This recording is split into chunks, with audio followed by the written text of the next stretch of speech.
हाय, good morning. कसे आहात सगळे? तुमचं सिम्पली सुजाता या चॅनलमध्ये खूप खूप स्वागत आहे. तुम्ही माझ्या चॅनलला एवढं चांगलं प्रतिसाद दिला त्याच्यासाठी खूप खूप धन्यवाद. तर मी आज बनवणार आहे साबुदाण्याची खिचडी. चला आपण बघूया रेसिपी. पण त्याआधी तुम्ही जर माझ्या चॅनलला सबस्क्राईब केलं नसेल तर प्लीज सबस्क्राईब करा आणि माझे जे व्हिडिओ आवडले असेल तर प्लीज लाईक करा. तर तर चला आपण बघूया साबुदाण्याची खिचडीची रेसिपी म्हणजे मी कशी बनवते ती. चलो. तर रात्रीच आईने साबुदाणे भिजत ठेवले होते आणि म्हटलं आता सकाळी मी बनवणार. सकाळच्या गडबडीमध्ये मी ते सकाळी तर नाही बनवलं, त्याच्यासाठी मला 11-12 वाजलेच. बट ठीक आहे, काही प्रॉब्लेम नाही. ही माणसं मला समजून घेतात म्हणून ठीक आहे. तर पण मग मी चेक केला साबुदाणा थोडेसे असे कडक लागू होते, म्हणून मग मी काय केलं, थोडंसं पाणी शिंपडलं त्यावर आणि त्याला परत थोडा वेळ भिजत ठेवलं. इथे मी 6 बटाटे घेतले. 6 बटाटे घेतले. आता त्यांची साल मी काढून देते, का तर साबुदाणा जास्त आहे ना, आणि बटाटा शेंगदाणा जास्त असेल तर साबुदाणा चांगला लागतो खायला. 1 वाटी मी शेंगदाणे घेतले. माझ्याजवळ लोखंडाचा तवा आहे त्यावर ते थोडा वेळ आपण ठेवूया त्याला. शेंगदाणे आधीच ऑलरेडी थोडेसे भाजले होते. ते शेंगदाणे आहे त्याची साल मी काढून देते एक एक करून. तर आपण आता याप्रमाणे सगळ्या बटाट्याचे साले काढलेले आहेत. आणि मग मी काय केलं ना, आता मला असं वाटतं की 6 बटाट्यापेक्षा ना 5 बटाटे ओके होतील.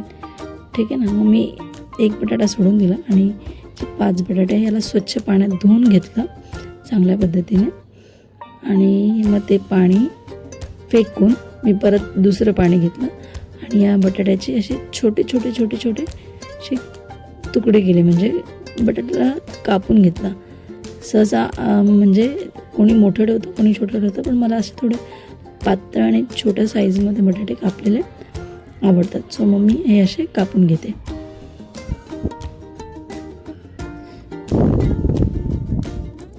तर मी सगळे बटाटे अशा पद्धतीने कापून घेतलेले आहे. आता इथे मी त्याच्यासाठी लागणारं जे दुसरं आहे म्हणजे कोथिंबीर आणि इथे कढीपत्ता आणि मिरची लागणार आहे पण आपल्याला. पण त्याआधी मी जो शेंगदाणा ठेवलेला भाजत, तो शेंगदाणा आपण थोडंसं वर खाली करूया, का तर ते जळायला नको म्हणून ना. आता आतमध्ये पूर्ण भाजून म्हणजे खालून पूर्ण भाजून जाईल ते. मग मी काय करते, आता ज्या मिरच्या आहेत त्या धुवून घेते आणि धुवून मी त्याला आता कात्रीने कापून घेते. आता तुम्ही म्हणाले कात्रीने का कापते, हिच्याकडे चाकू नाही का? खरं तर कात्रीने कापताना ते पटकन इझिली लवकर फटाफट होऊन जातं. आणि दुसरी बाब म्हणजे तिखट नाही लागत हाताला. कोथिंबीर पण सेम आम्ही असंच करतो, धुवून घेतो आणि मग ती कात्रीने कट करतो. त्यामुळे काय होतं की आपल्याला ज्या बोटाला लागतं ना चाकू, चिऱ्या पडतात, तसं होत नाही. तर हे आम्ही आमच्या आईंकडून शिकलो आहे. इथे मी शेंगदाणा भाजून घेतलेला आहे. शेंगदाणा झाला आहे भाजून. शेंगदाण्याच्या साली काढायच्यात.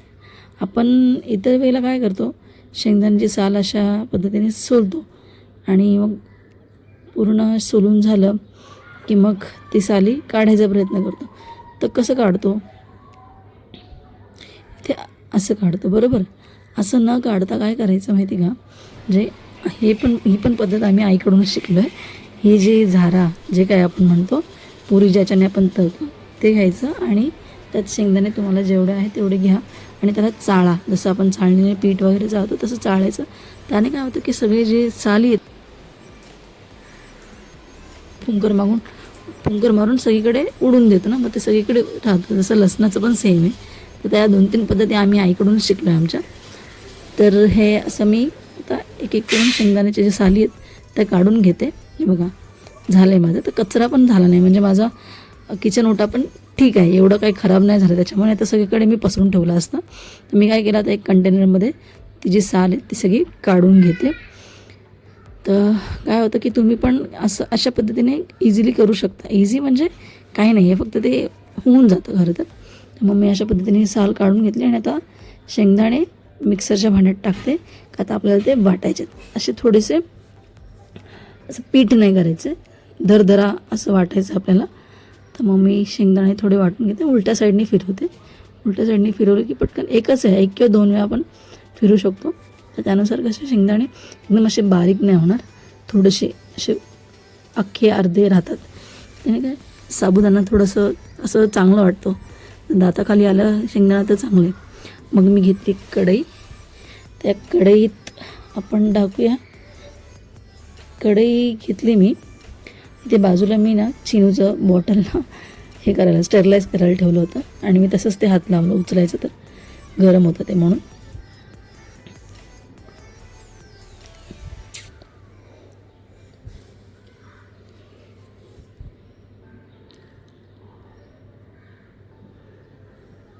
इथे घेते मी तेल. आता तुम्ही जेवढं साबुदाणा बनवताय त्यानुसार थोडंसं जास्त तेल घ्या.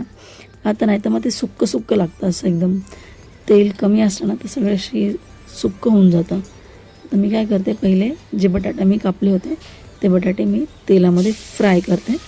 का तर मला बटाटे डायरेक्ट शिजवून टाकायला म्हणजे बटाटे डायरेक्ट शिजवून टाकण्यापेक्षा ना मला हे असे फ्राय करून साबुदाण्यामध्ये टाकायला आवडतं. कारण मग बटाटा शिजवा त्याच्यासाठी वेगळा गॅस, मग परत तेवढा वेळ जातो. त्यापेक्षा मला असं वाटतं की आपण तेलामध्ये थोडंसं तेल जास्त घेऊन तेलामध्ये डायरेक्ट बटाटे फ्राय केले ना तर होऊन जातं. आता ह्यात काय झालं की जिरा, मी ना उपवासाचे जेव्हा साबुदाणे बनवते ना तर ते जिरा नाही टाकत, तर मग मी म्हणून असं वेगळं तुम्हाला दाखवते. तर जिरा आपण जे जिरा टाकत असेल ते आधी जिरा पण टाकू शकतात. सो मी आता तो जिराही टाकलेला आहे आणि मग आपण जिरा आणि बटाटे दोन्ही असे तेलामध्ये थोडं फ्राय करूया. थोडा वेळ त्याला असं वरखाली करूया आणि वरखाली करून म्हणजे चांगल्या पद्धतीने त्याला तेलात मिसळू द्यायचं आणि मग त्याला एक 2-3 मिनटं किंवा 5 मिनटं ॲटलिस्ट 5 मिनटं तरी आपण त्याला शिजू देऊया, म्हणजे बटाटे नरम होतील ना. आपण आता चेक करूया, 5 मिनटं झालेले आहेत, पण चेक करूया की काय बटाटे कुठंपर्यंत शिजलेले आहेत. काय इथे काय आहे ना, इथे बटाटे खाली थोडे लागलेत, ते खाली लागले म्हणजे ते बऱ्यापैकी शिजलेत असे.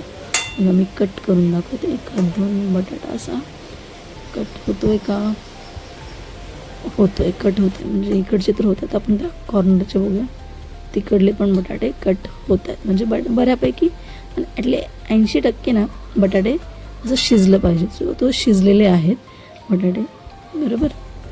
खाली पण लागलं असेल तर मग, आणि इथे खाली लागले आहे थोडं, तर मग इथे ठीक आहे. आता मी कढीपत्ता घेते आणि कढीपत्ता टाकते. कढीपत्ता ना थोडं जास्तच घ्या, का तर कढीपत्त्याचं स्मेल ना खूप छान असतं, त्याच्यामुळे जेवणाला चव पण त्या पद्धतीने चांगली येते.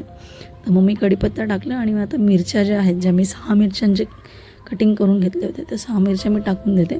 तुम्ही तुमच्या तिखटनुसार म्हणजे तुम्हाला किती तिखट हवं आहे किती नाही त्या पद्धतीने तुम्ही मिरच्या टाकू शकता. तर मग मी आता हे टाकलेलं आहे आणि त्याला एक परतून घेते, एकजीव करते ठीक आहे. आणि इथे थोडंसं मीठ, मी मीठ नव्हतं टाकलेलं मगाशी, तर ते तुम्ही साबुदाणा टाकल्यानंतर किंवा आधी मध्ये टाकू शकतात चवीप्रमाणे, जसं तुम्हाला मीठ लागेल त्याप्रमाणे मीठ टाकूया ठीक आहे. तर मी मीठ टाकते आणि परत याला थोडंसं असं परतून घेते, वर खाली करते म्हणजे कसं ते एकत्रित होईल ना. आणि मग जो साबुदाणा आपण भिजवला होता तो साबुदाणा आपण यात ॲड करूया. आता इथे कुठेतरी मला असं वाटलं म्हणजे ते खरंच आहे की साबुदाणा थोडे जास्त आहेत आणि मी बटाटे थोडे कमी झाले. मग अशी मी जो एक बटाटा सोडला होता तो बटाटा मी कट केला असता तो कदाचित झालं असतं, बट ठीक आहे, काही प्रॉब्लेम नाही आहे. आपण मिरच्या जास्त टाकलेल्या आहे आणि मीठ काय थोडंसं वरून टाकता येतच जरी कमी झाले तरी.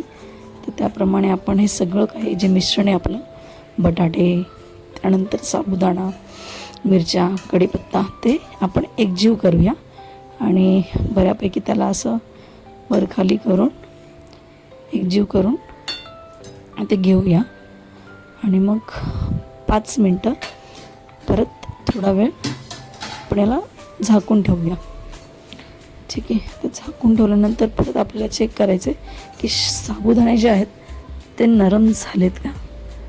तर मी इथे बघते साबुदाणे थोडंसं पहिले वर खाली करून बघते आणि ते नरम असे लागतं ना तर मग आपण आपलं पुढचं म्हणजे जे शेंगदाणे आपण हे करून ठेवले होते, बारीक करून ठेवले होते, तर शेंगदाण्याचं कूट आपण त्यात ॲड करूया.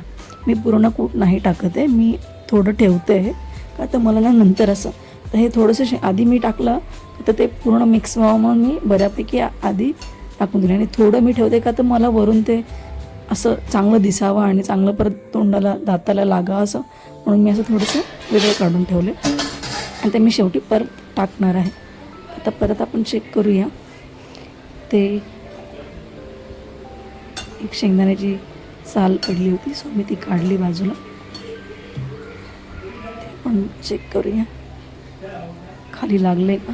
तर लागलं आहे खाली, ठीक आहे. बट जे उरलेलं शेंगदाण्याचं कूट आहे ते मी आता टाकते यामध्ये आणि परत या मिश्रणाला एकजीव करते. ते बऱ्यापैकी असं आपलं मिश्रण चांगलं हलवून घ्यायचं, म्हणजे वर खाली करायचं. थोडंसं खाली लागलं आहे ॲक्च्युली, बट ठीक आहे. आता काय मी एवढं मोठं एकदा क्वांटिटीमध्ये घेतलं बनवायला, मग ते तसं होणारच. कमी असतं तर मग आपल्याला तेवढं होऊन पण जातं त्या पद्धतीने. तर हे बघा आपलं साबुदाणा बनवून रेडी झालेलं आहे, ठीक आहे. तर खाली लागलं आहे, बट ठीक आहे. ते थोडंसं कडक कडक ते पण चांगलं लागतं खायला, तर ते मला आवडतं. तसं साबुदाण्याचा पापडा पण कसं खातं तशाच पद्धतीने ते त्याची टेस्ट येते.